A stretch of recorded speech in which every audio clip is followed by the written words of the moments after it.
नमस्कार, मैं हूं अभिनेंद्र और आपने देखना शुरू कर दिया है एबीटी न्यूज़। कैमरे के पीछे है सऊद अंसारी। हम बात करते हैं कोरोना के ऊपर। आज के इस वार्तालाप में सबसे पहले मैं आपको ये बताना चाहता हूं कि सोशल डिस्टेंसिंग होती क्या है।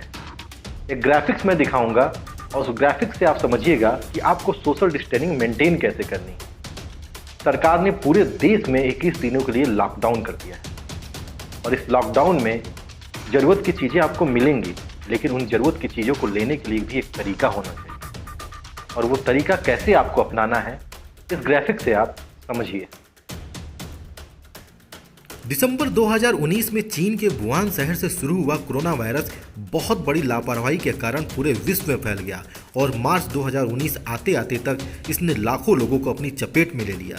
नॉर्मली इस वायरस को कोविड-19 बोला जाता है, लेकिन आमतौर पर लोग इसे कोरोना वायरस के नाम से जानते हैं। ये वायरस एक तरह की छुआछूत की बीमारी है, जिस तरह से सर्दी और खांसी की बीमारी होती है।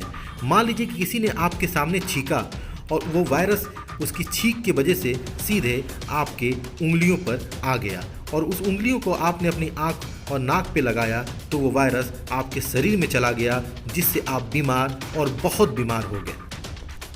कोविड-19 यानी कोरोना वायरस यदि आपको हुआ है तो उसका लक्षण है बुखार और सूखी खांसी। यदि आपको बुखार और सूखी खांसी है तो आप किसी के संपर्क में ना आएं। किसी के संपर्क में आने से ये वायरस तेज़ी से फैलता है। ध्यान रखें, ये वायरस एक इंसान से दूसरे इंसान में ही फैलता है। कोरोना वायरस एक फ्लू है, लेकिन ये आम फ्लू की तरह नहीं है। ये बहुत ही खतरनाक है, जो तेज़ी से आपको अंदर से बहुत बीमार कर देता है। इस वायरस के आपके शरीर में एंटर करने से आपका इम्यूनिटी सिस्टम पूरी तरीके से खराब हो जाता है। आपको बता दें, जिस व्यक्ति का इम्यूनिटी सिस्टम कमज़ोर है या कोई व्यक्ति किसी बीमारी से ग्रसित है तो उसके शरीर में इस वायरस का प्रवेश करना काफ़ी आसान हो जाता है और उस व्यक्ति के अंदर ये वायरस प्रवेश कर जाता है, जिससे उस व्यक्ति की मौत हो जाती है। याद रखें, कोरोना वायरस यानी कोविड-19 एक फ्लू जरूर है, लेकिन ये आम फ्लू की तरह नहीं है। ये काफ़ी मजबूत है।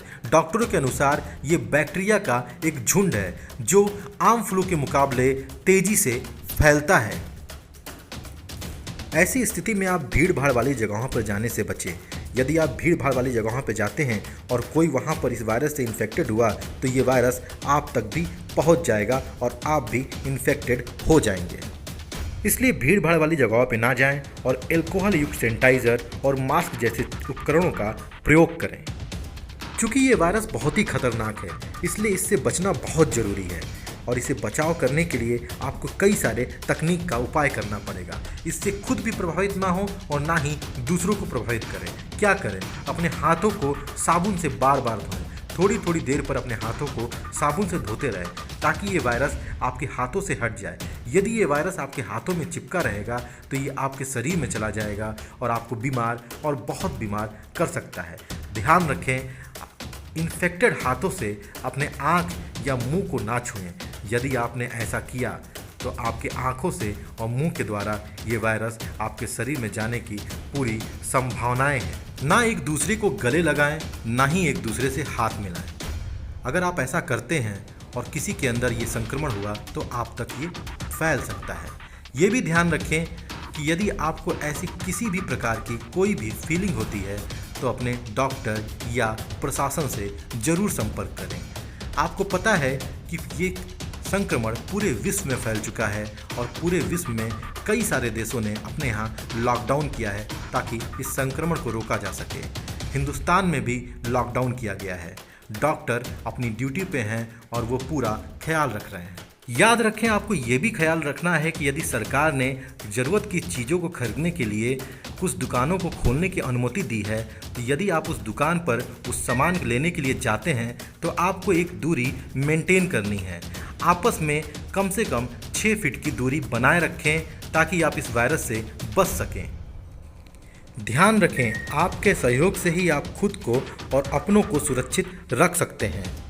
एबीटी न्यूज़ आपसे निवेदन करता है, सरकारें आपके हित के लिए काम कर रही हैं, अतः सरकारी नियमों का पालन करें। जय हिंद।